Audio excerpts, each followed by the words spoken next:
Paciente denuncia que fue violado por un enfermero mientras estaba sedado en el Hospital San Juan de Dios. Ministerio Público y autoridades sanitarias retienen al señalado mientras investigan. Misterio rodea el homicidio de una capitana asimilada del ejército. Un hombre apareció metros adelante de su casa ejecutado y su esposo convalece en el centro médico militar. Luego de la fuga de 20 pandilleros de Fraijanes, 2 pilotos del transporte público muestran su preocupación por un posible aumento en las extorsiones. Autoridades de seguridad anuncian medidas. Pese a los esfuerzos legales, juez ordena ligar a proceso al padre y madrastra de una bebé de 2 años que murió a causa de una paliza. Ellos intentaron engañar a las autoridades, pero los forenses los desmintieron. Sobrevivieron abrazados a una letal inundación en México. 2 ancianos se enfrentaron a la muerte juntos y lograron superarla en medio de un desastre. Con dulce o con salado, con café, chocolate o lo que le guste. Hoy en Impacto Directo celebramos al pan en su día. ¿Nos acompaña?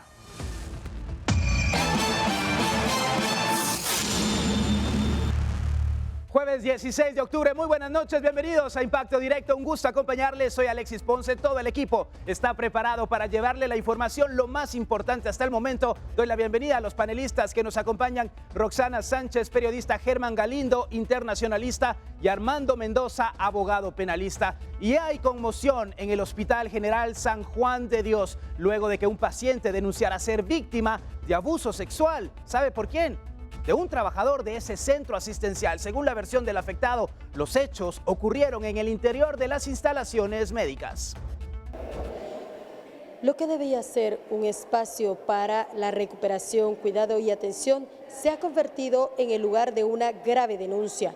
Un paciente internado en el Hospital General San Juan de Dios ha señalado ser víctima de abuso sexual por parte de un enfermero. Se recibió una denuncia por parte de paciente que reportó haber sido víctima de una presunta agresión sexual por parte de un colaborador del hospital.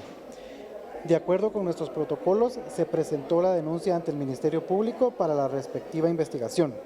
Paralelamente, el hospital implementó de inmediato las acciones administrativas correspondientes. El presunto agresor fue trasladado a un área sin contacto con pacientes y se inició un proceso interno para determinar las responsabilidades administrativas correspondientes. El hospital aseguró que colaborará plenamente con las autoridades y reiteró su compromiso con la seguridad y la dignidad, además del bienestar de los pacientes, garantizando que se tomarán las medidas necesarias para prevenir cualquier situación que ponga en riesgo su integridad. La denuncia es del día de hoy, sucedió el hecho en horas de la madrugada, se notificó al Ministerio Público, se hicieron presentes, están haciendo las diligencias iniciales pertinentes y los peritajes correspondientes. ¿Cuánto tiempo tenía esta persona o tiene esta persona de laborar en el centro asistencial? Ingresó creo que en el 2023. ¿Esta es la primera denuncia que tienen de él relacionada con este tema? Correcto, es la primera denuncia. Lo que está claro es que, de acuerdo con la versión del paciente, los hechos habrían ocurrido dentro de las instalaciones del hospital. El paciente está internado en nuestro hospital por su estado de salud, permanece acá. El Ministerio Público ha coordinado con el INASIF que le hagan los peritajes aquí en el hospital. Por ahora, no se ha confirmado si el trabajador será arrestado y separado definitivamente de sus funciones, ni si existen otras denuncias similares contra otros empleados. Que se inició la investigación correspondiente y será el Ministerio Público el que determine las acciones legales correspondientes.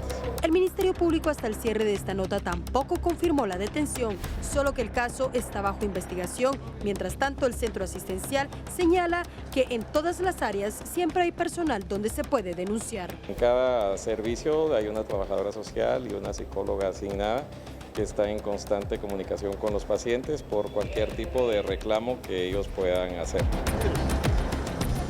Con imágenes de José Sánchez, reportó Andrea Domínguez. Increíble, aunque realmente no debiera de sorprendernos que ocurran este tipo de situaciones en el Hospital General San Juan de Dios por todos los antecedentes, por la sustracción de los menores de edad. Ahora, este hecho en donde se señala a un trabajador del centro asistencial, Armando, preocupa muchísimo. ¿Qué confianza tiene el ciudadano de llegar a los centros asistenciales públicos y resultar siendo víctimas de un abuso sexual? Mira, es bien complicado porque el Estado realmente no se puede dirimir una responsabilidad toda vez de que la persona cuando llega a un currículo no se va a poder ver ese perfil psicológico. Y pues este tipo de situaciones se da muy en soledad. El hospital, puedo decirlo muy abiertamente, está actuando bastante pegado a la ley porque le está dando el beneficio de la duda al trabajador, ¿verdad? Para que se pueda descargar esas pruebas y decir, mire, yo no fui, o fui, o qué pasó. Lo mandaron a otra sección, a otro apartado, digamos, para no despedirlo, no suspender las labores, en lo que se dilucía la responsabilidad o la investigación avanza. El enfermo, en este caso el paciente, tiene derecho a perseguir la denuncia y si él considera que efectivamente pues, fue víctima de una agresión sexual, porque creo que fue agresión más algún toqueteo, qué sé yo, tiene todo el derecho de arremeter en contra de él. Y ya será la investigación del Ministerio Público la que pueda dar el resultado de esa verdad histórica, Alexis. Otro escándalo, Roxana, y no paramos en el sistema de salud de nuestro país. Muchas situaciones y que hasta el momento no se sepa si hay o no una orden de captura en contra de este trabajador. Sí, mira, o sea, yo estoy de acuerdo con lo que dice Armando, él es el experto, se está trabajando apegado a la ley, pero a mí me preocupa que lo están tomando como con una lentitud que cualquiera que haya sido víctima de esto no lo espera, ¿verdad? Porque es muy fácil separar a una persona del cargo, pero cuando hacen ese tipo de movimientos es preocupante, ¿verdad? Porque si tenemos a una persona que ya actuó de esa manera, ¿verdad? Agrediendo sexualmente a un paciente, tal vez esta sea la primera persona que lo denuncia, ¿verdad? Porque la nota dice que no se tenía conocimiento, pero el paciente dice que es cuando estaba como dormido, sedado probablemente. Entonces pudo haber hecho lo mismo con otros pacientes que sí estaban totalmente sedados y no se recuerdan.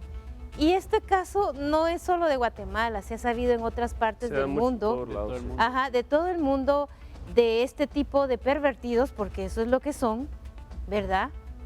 Haciendo este tipo de agresiones. Entonces yo creo que aquí el Ministerio Público debe trabajar con celeridad, porque yo no sé, ahorita todos los pacientes que están ahí tendrán miedo, se sentirán inseguros, tienen que estar hospitalizados, se le acerca una enfermera, un enfermero, ¿cómo los va a tratar? Para empezar, como se mantienen atendiendo paciente tras paciente, el trato no es muy amable. Lo sabemos en los hospitales públicos, el trato de los enfermeros y todo el personal es como que uno es un número más, un paciente más. Y ahora estar hospitalizado y con ese temor, y movieron a la persona ¿a qué área? Lo mejor sería un área administrativa, porque si lo envían a otro lugar donde sigue tratando con pacientes, eso no es correcto. Pero ese hospital no es seguro. No es seguro. Correcto. Históricamente hemos hablado aquí varios casos, Germán, que han ocurrido y donde lamentablemente el paciente es la víctima. ¿Qué confianza puede tener hoy un padre de familia que deja a sus hijos deberían en de este acompañarlos hospital? Siempre también. Claro, pero en algún momento van al baño, dan una vuelta, son situaciones. Pero a ver, yo sí quisiera por lo menos resaltar, ¿verdad? Que estamos hablando de una presunta agresión sexual. Yo creo que es importantísimo que hablemos de lo que, bueno, resaltemos lo que decía Armando, que se está llevando a cabo un debido proceso, una investigación. Pero y que muy no, lento. Claro, pero es que también te digo si yo, salir rápido a decir es que cómo ha pasado esto, ha pasado otro y señalar a un trabajador. Yo creo que en un hospital es bien complejo porque también los enfermeros tienen parte de su labor y su deber es cuidar a los pacientes, otorgarles atención y en algún momento, claro, con un protocolo rígido, pero deben como que tener cierto contacto con un paciente y que a veces los pacientes pueden ser muy sensibles a esto. Yo quisiera resaltar también que en ningún momento debemos de echarle la culpa a la víctima o señalar a la víctima de este tipo de casos. Eso es muy importante recordarlo.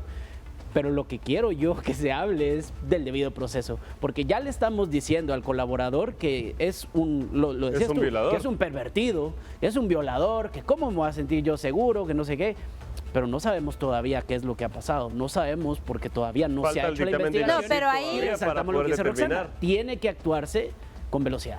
Pero, No, pero las es que denuncias de víctimas deben seguirse no. hasta el final. No Es que importa mira, si es hombre o es ¿de qué mujer. le Sin sirve a importar. una persona inventar que fue agredida sexualmente? Es que a veces ¿Cuál es la utilidad? es un hospital público. Aquí llega mucha gente Sí. con Roxana, distintos sí lo trasfondos inventan. mentales. Sí, hay personas que sí lo hacen. Claro, y se lo han inventado porque Hay también personas hay que sí lo casos hacen. donde se Bueno, respaldan entonces las el pruebas. tenido hospital soluciones de también y el violaciones que no han Ministerio ocurrido. Público deberían estudiar el Por perfil eso del ahí, si es agredido. ultrajado Eso es y lo fue que está penetrado, diciendo Armando y lo que obviamente respondió. Porque se tiene que analizar a los dos. A los Da dos, sí, miedo. sí, sí. Sí, Da el miedo. dictamen del CIF Por iba a estar supuesto. claro. Armando, No aquí se entra puede el estar INASIF a seguro. jugar un si papel él- importante si en la el víctima examen. dice que fue ultrajado o fue penetrado, Hay que porque pues, tomarlo la en única serio, forma, claro que sí. acordemos que ahora el hombre puede ser violado, porque dice que quien introduzca, siempre ha podido ¿verdad? O ser le violado. introdujeren vía anal, bucal o vaginal, dice la ley, así lo establece. Entonces, si él fue ultrajado bajo una penetración, pues el dictamen va a estar ahí. Pero en el caso pero de hay que un esperar a ver tocamiento eso. indebido, Tocamiento, mira, es complejo son el poder delitos de determinarlo. soledad, sí, pero definitivamente tiene que haber, como dijo Germán, ¿qué tanto tiene que hacer el enfermero para estar en contacto con un paciente? Porque lo que dijo Germán es muy cierto. Hay Exacto. personas que no pueden Es un soportar estar hospital. muy cerca de otro y se sienten, ¿cómo se dice la palabra? Incómodos. Intimidados. Entonces, Acosados. la agresión sexual es No, un pero delito bien mira, complejo, a ellos les pero toca Sí, inyectarte. han habido casos donde la persona también, no digo que sea mentira, pero han habido casos donde Claro. han habido absoluciones después de un largo proceso por delitos de violencia sexual. Un hecho violento sacudió al municipio de San Juan Zacatepeques. Entre las víctimas se encuentra la capitán segundo asimilado del Ejército de Guatemala, quien fue hallada sin vida. A su lado fue encontrado su esposo, quien presentaba heridas, pero se encontraba con vida. A pocos metros de la escena, las autoridades localizaron a un tercer hombre sin vida, quien estaba atado de pies y manos. No fueron ellos que lo mandaron a otros, Gaby, porque solo con ellos teníamos problemas nosotros. Solo con ellos fue porque Esto fue parte de lo que se documentó durante un ataque armado que estremeció a vecinos de San Juan Zacatepeques.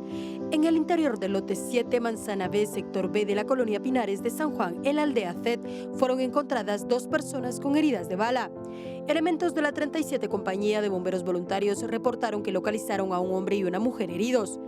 El hombre fue trasladado al hospital militar, mientras que la mujer ya había fallecido dentro de su vivienda. Las víctimas fueron identificadas como Hugo Abraham Morán, de 39 años, quien presentaba una herida en el brazo, y Claudia Lucía Menchú Contreras, de 37 años, capitán segundo asimilado del Ejército de Guatemala. La oficial, quien presentaba servicios en la Escuela Politécnica y laboraba en el área de enfermería, fue encontrada sin vida en el suelo de su sala, aún con su uniforme militar.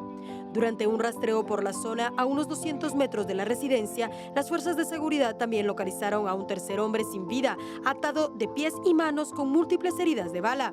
Hasta el momento, ese individuo no ha sido identificado. Por su parte, el Ejército de Guatemala emitió una esquela en el que expresó sus condolencias por el sensible fallecimiento de la capitán Menchú.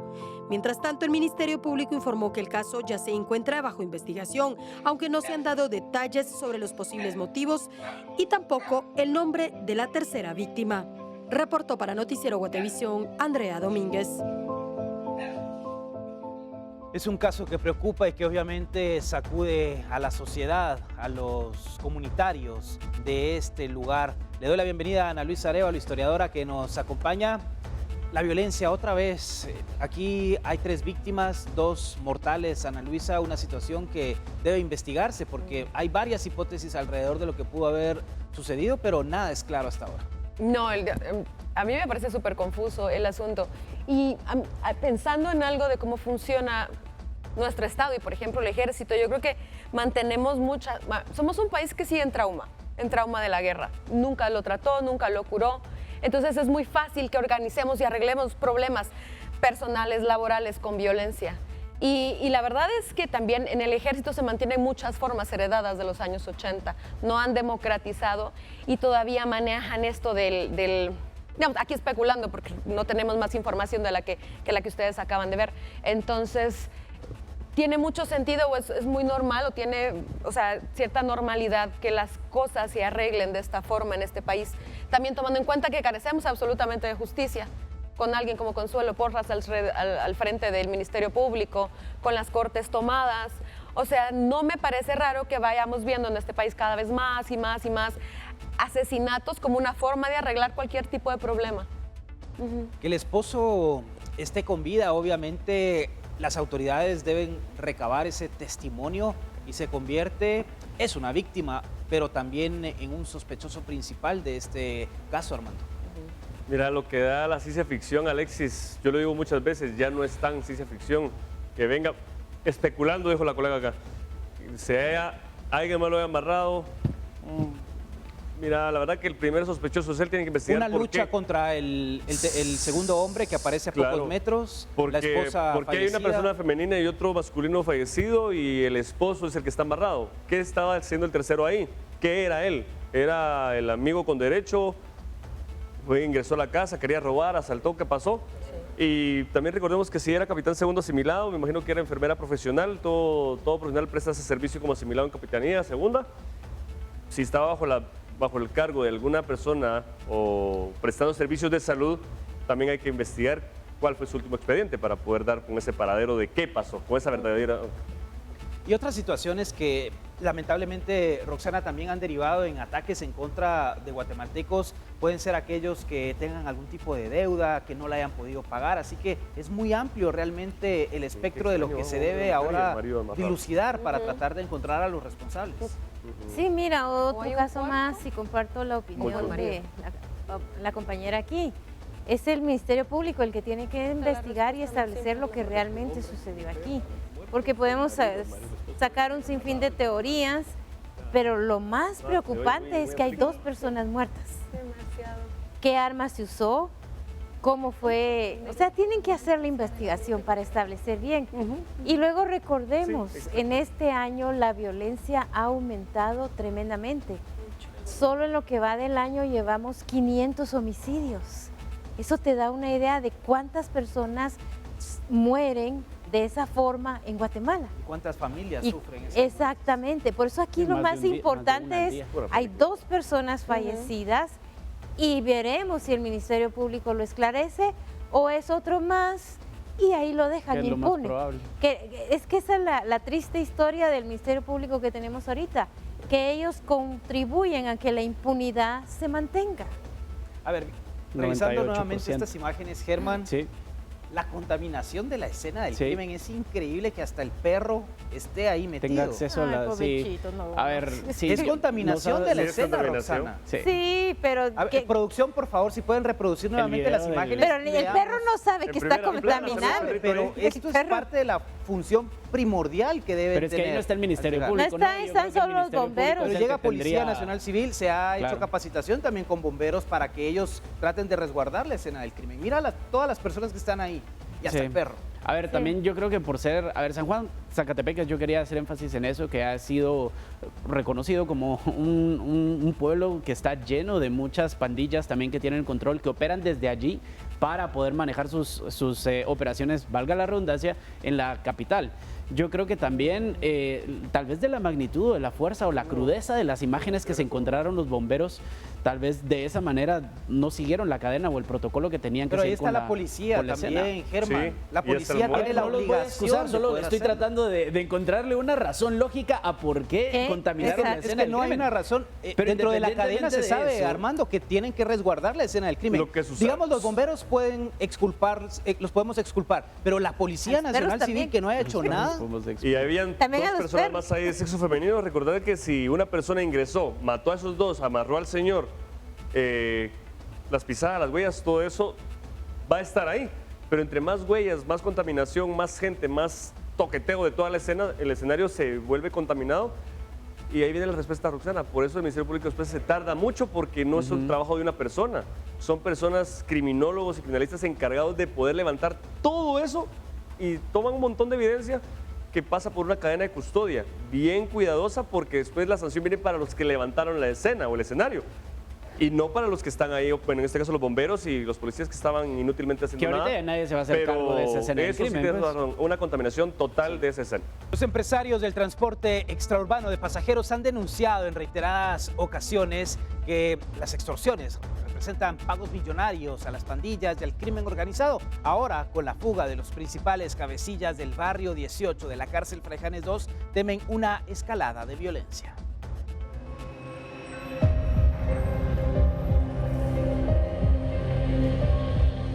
La Asociación de Transporte Urbano y Extraurbano expresó que algunas empresas han suspendido el servicio debido a la falta de seguridad. Tal es el caso de Transportes Monja Blanca, que desde hace una semana operan irregularmente por las amenazas de muerte si no cancelan las exigencias monetarias. Mencionó que las extorsiones representan asesinatos, pagos millonarios y la paralización de servicios. Por aparte, ven con preocupación la fuga de pandilleros del barrio 18 de la cárcel de Fraijanes II por las implicaciones que pueda generar en las amenazas e intimidaciones que sufren las empresas de transporte de pasajeros. Vemos que nos están perjudicando, muchas empresas están pagando extorsiones y extorsiones fuertes, otras que no están pagando están siendo atacadas y lamentablemente hasta han suspendido el servicio. No estamos lejos de que esto va a suceder, de que esta gente se va a rearmar y a reunir para cometer más actos delincuenciales y que viene a perjudicar pues al transporte, porque ahorita la remeten contra los transportistas. En ese sentido, la Policía Nacional Civil ha capturado a más de 1.500 personas sindicadas por el delito de extorsión en allanamientos de manera flagrante, siendo su gran mayoría integrantes de la Mara Salvatrucha y Barrio 18. A lo largo de este año ha realizado distintos trabajos de investigación, capturas en flagrancia, ha dado cumplimiento a órdenes de aprehensión y por supuesto mediante operativos antiextorsiones ha detenido y puesto a disposición de las autoridades correspondientes alrededor de 1.500 personas, todas vinculadas al delito de la extorsión y delitos conexos. Cabe resaltar que se da seguimiento en este preciso momento, se brinda el apoyo correspondiente a una empresa de transporte público que brinda sus servicios de Guatemala con ruta a Las Verapaces.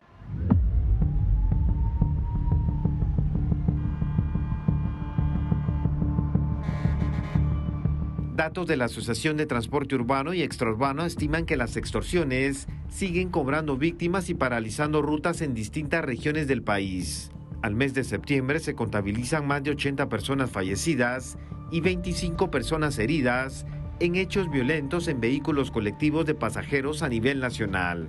Según la Asociación de Transporte Urbano y Extraurbano, en lo que va del año 6 pilotos de buses han fallecido y 9 resultaron heridos. En el caso de los taxis autorizados, se reportan 14 víctimas mortales y 6 lesionados, mientras que en los taxis colectivos han muerto 16 personas y otras 6 han resultado heridas. Para Noticiero Guatevisión, Juan Pablo Garrido.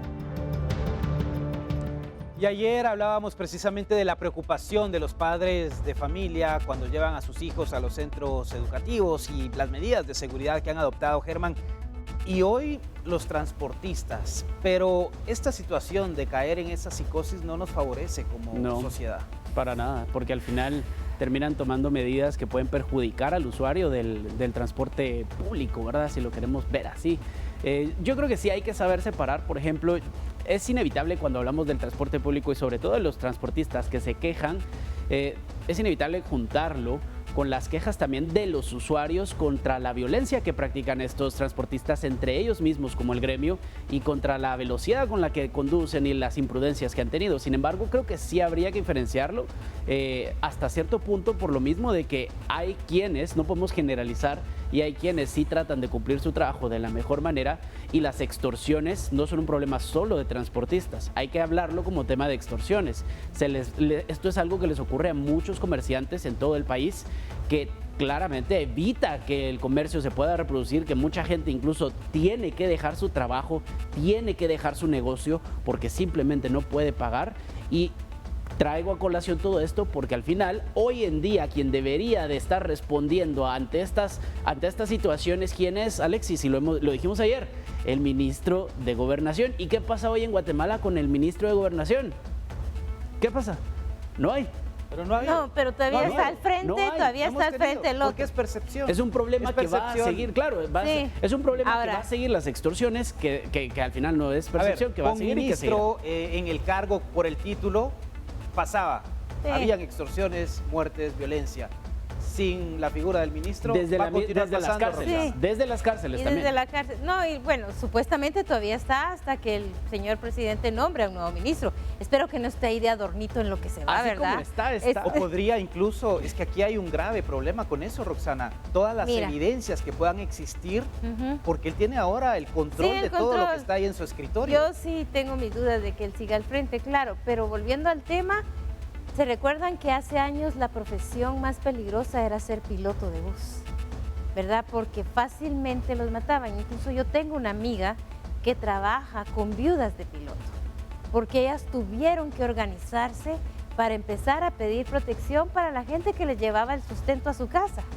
Entonces, comparto lo que dice Germán, o sea, pueden ser como son los pilotos que ya los conocemos, no vamos a entrar en detalle, los guatemaltecos los conocen y tienen su fama bien merecida, pero eso no les quita que tengan derecho a Exacto. ejercer su trabajo Exacto. sin Ellos y todos. estarse Ajá. exponiendo. Y sobre todo Que el las riesgo extorsiones son un como problema de usuario, todos. porque Los usuarios también. una bala puede caerte.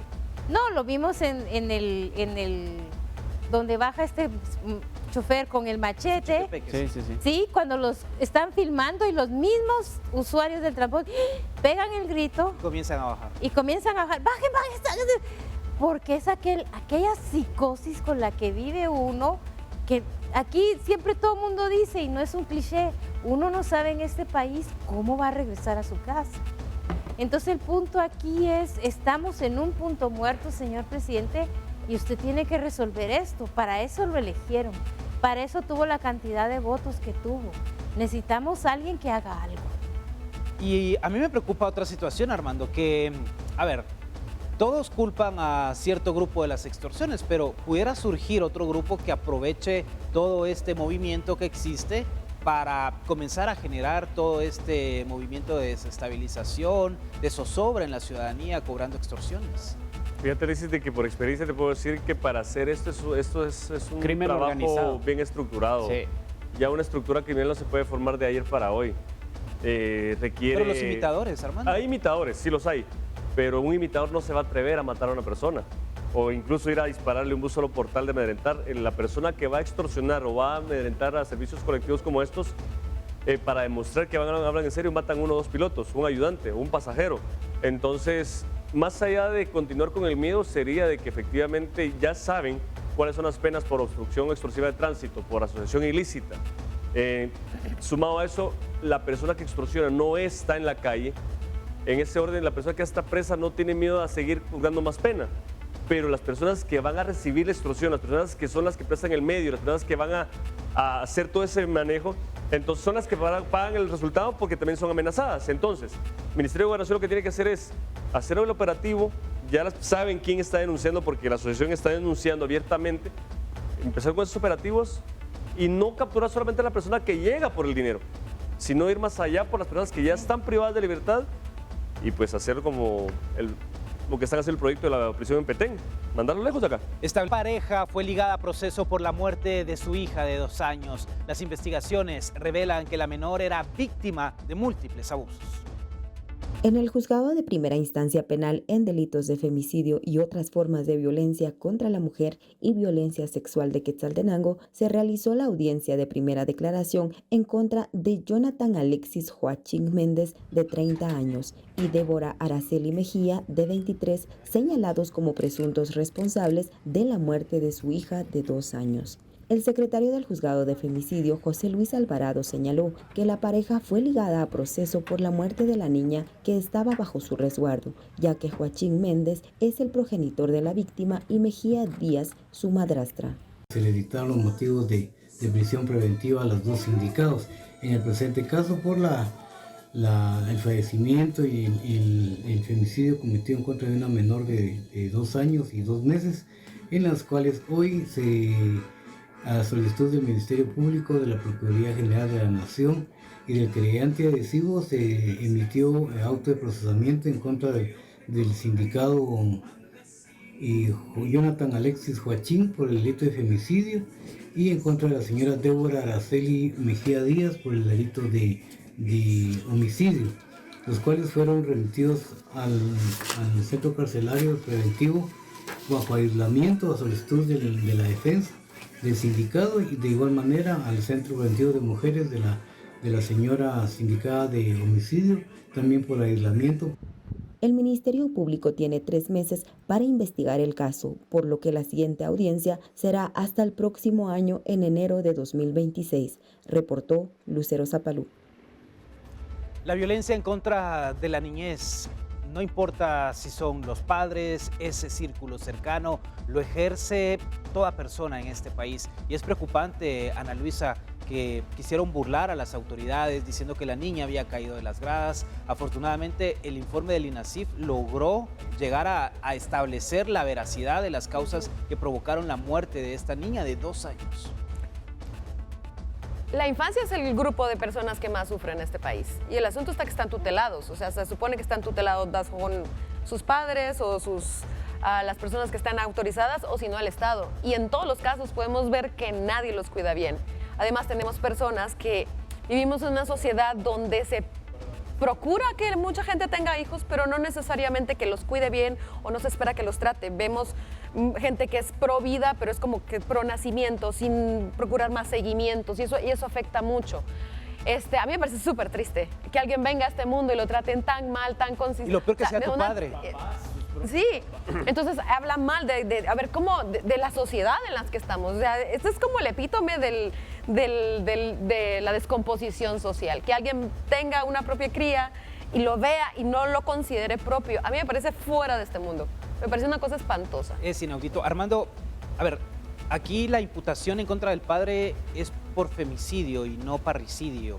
Y en contra de la madrastra por homicidio. ¿Pudieras explicarnos por qué femicidio y no parricidio? ¿Cuál es la diferencia de todo esto? Mira, realmente por ser especializado, siempre que es una primera declaración solo es un indicio, ¿sí? Hay una muerte violenta.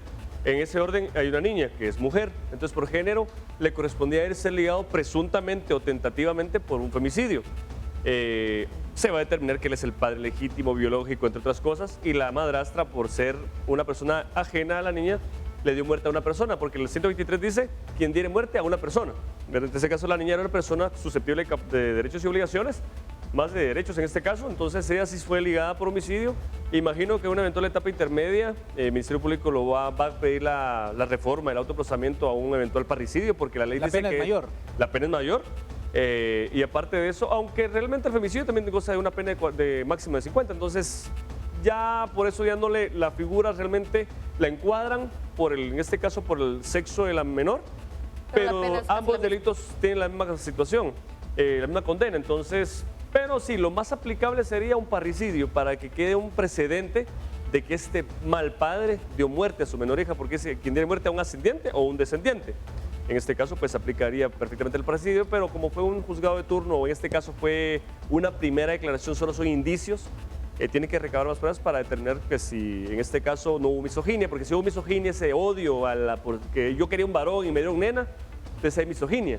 Entonces ese desprecio se hace acreditarle un femicidio, Alexis. Es una historia muy triste, el pensar que una niña de 2 años, ¿cuánto tiempo tuvo que soportar los golpes, la violencia? Probablemente toda su vida. No poder pedir auxilio, Exacto. Roxana. Y lo peor que la rescataron y se la entregaron al papá, dice. Sí, o sea, imagínate esta pobre niña. Yo comparto lo que dice aquí nuestra compañera. O sea, los niños son las víctimas más sin protección alguna, más fáciles, vulnerables, más difícil de hacerlo porque la niña era golpeada. No entendía tal vez por qué era golpeada. Y en este caso estamos viendo a una madrastra, ¿va? A veces ahí es cuando uno ve el cuento de la Cenicienta, ¿va? Que siempre la madrastra es la malvada, pero lo doloroso es que se la dieron a un padre que no pudo cuidar de ella. Es lo que más se espera. Y vuelvo a resaltar lo que muchas veces he dicho. ¿Los vecinos sabían de esos golpes? ¿Los vecinos oían los gritos de la niña y no hicieron nada? O sea, perdonen, pero cuando usted escuche que una niña o un niño llora constantemente, es maltratado, sencillamente por una simple travesura que se puede corregir sentando y explicándole, mira, esto no es bueno que lo hagas, sino golpe tras golpe, al final esa comunidad viene a ser cómplice indirecto de que esa niña esté muerta ahora. Nos dicen que que el amor es la fuerza más poderosa del mundo.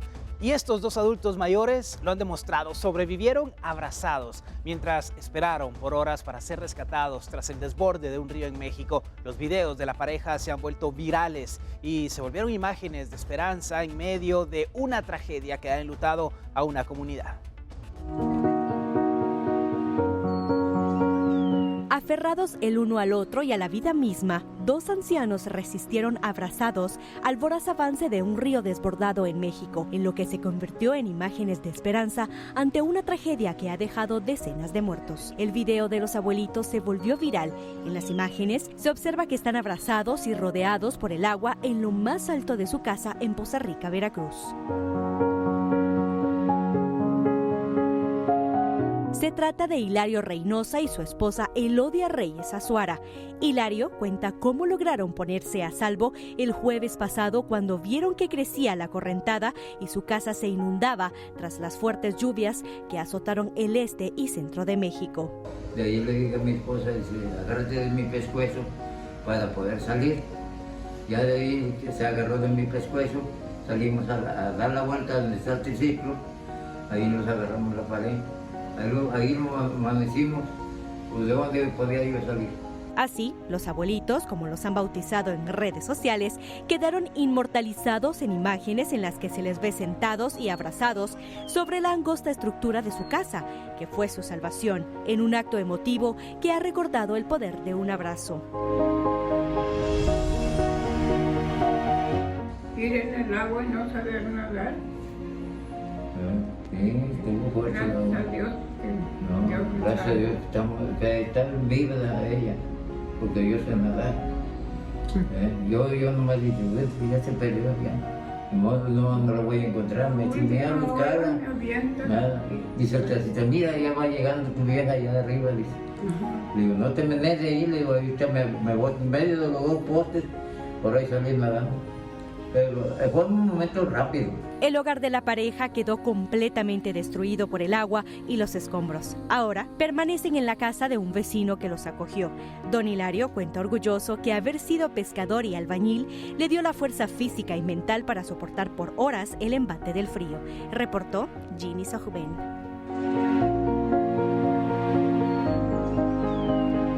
Y esta historia nos demuestra que sí existe el amor auténtico, ese amor que se promete de estar en las buenas, en las malas, ante la adversidad, y ese amor que va a acompañarnos hasta el último día en esta vida, Germán. Así es, una de las cosas, una de las experiencias más lindas o de las razones más bonitas para existir, para vivir, para seguir viviendo, incluso personalmente obviamente lo estoy hablando, pero sí, es el amor.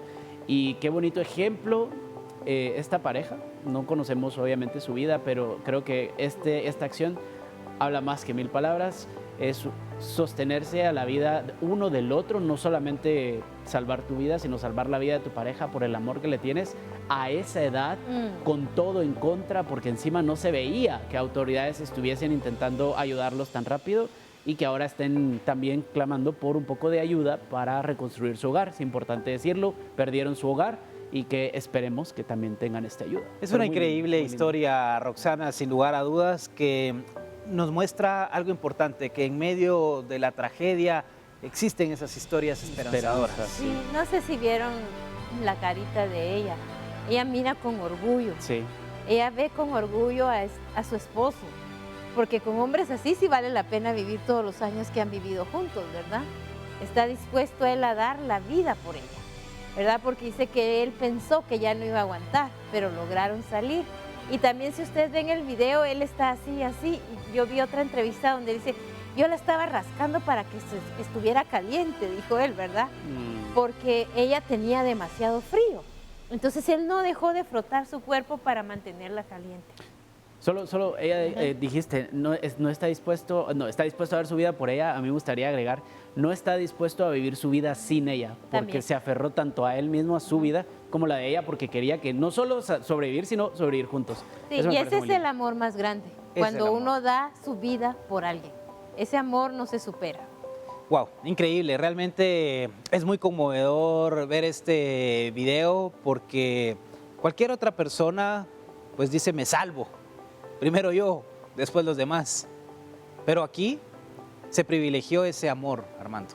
Mira, como vivimos en un país medianamente laico, Cantares 8, versículo 7.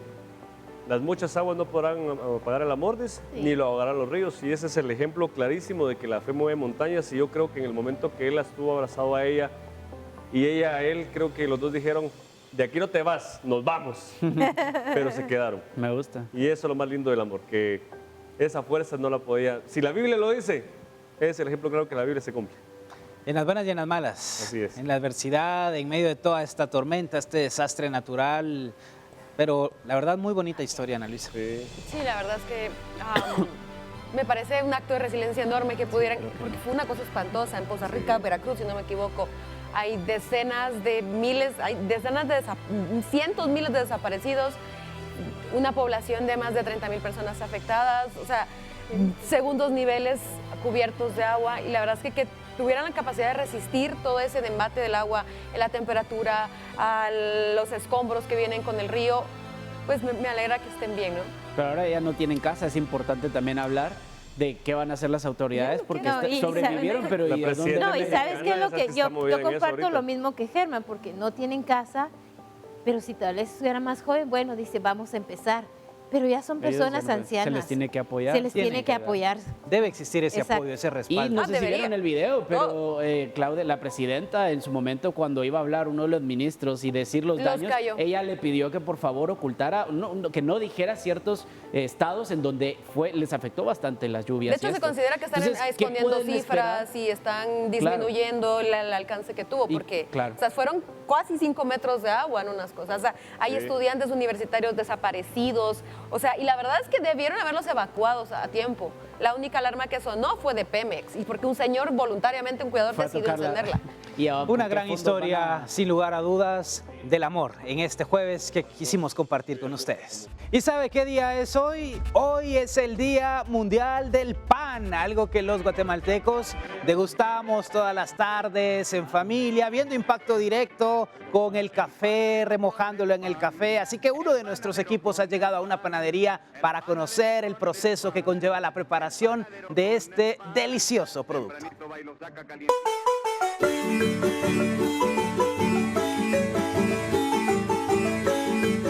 ¿Qué guatemalteco no degusta en las tardes un panito con café?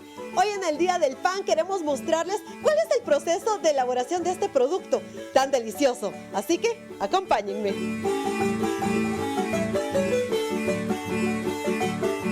Bueno, y es que algo que es importante es conocer cuál es el proceso para elaborar el pan. Para iniciar estamos viendo que usted ya se encuentra amasando, ¿verdad? Sí, así es, ya terminando de amasar lo que es pan dulce. Ahí tenemos pan salado y ahorita vamos a proceder a redondearlo. Tiene su técnica, podría mostrarnos un poco porque no cualquiera puede hacer esto, ¿verdad? Sí, porque todo esto nosotros amasamos a mano, no tenemos cilindro ni nada, aquí todo es artesanal. Bueno, en este momento, ¿qué es lo que procede? Ahorita vamos a redondearlo para empezar a formar el panito. ¿Cuántos minutos aproximadamente nos va a llevar? Como 10 minutos. ¿Qué es lo que más buscan las personas? ¿Cuál es el pan que más los cautiva? Son los cachitos, conchitas y molletes, que es el pan tradicional de nuestro país, ¿verdad? Es el que no puede faltar con un café en las tardes. Así es el que más se consume. Bueno, nos llama la atención que tiene una práctica bastante evidente. ¿Cuánto tiempo lleva usted elaborando pan? Pues aproximadamente unos 35 años. Desde muy pequeño, pues con mi papá pues, aprendí a elaborar el panito.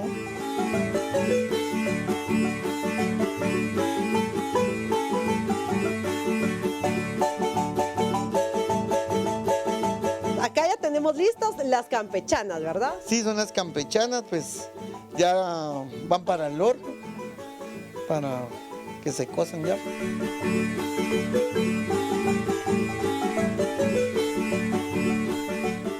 Bueno, y aquí ya huele delicioso, entonces yo creo que el pan ya está listo. ¿Después de cuántas horas?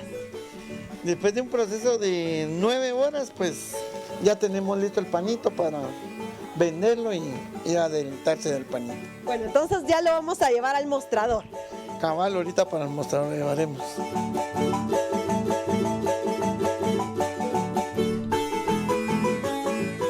Bueno, y así es como está listo el pan del horno a la mesa. Así que, compañeros, por ahí les voy a estar llevando unas champurraditas para que se las disfruten en este Día del Pan. Con imágenes de Eric Ávila, para Impacto Directo, Rosemary Ávila.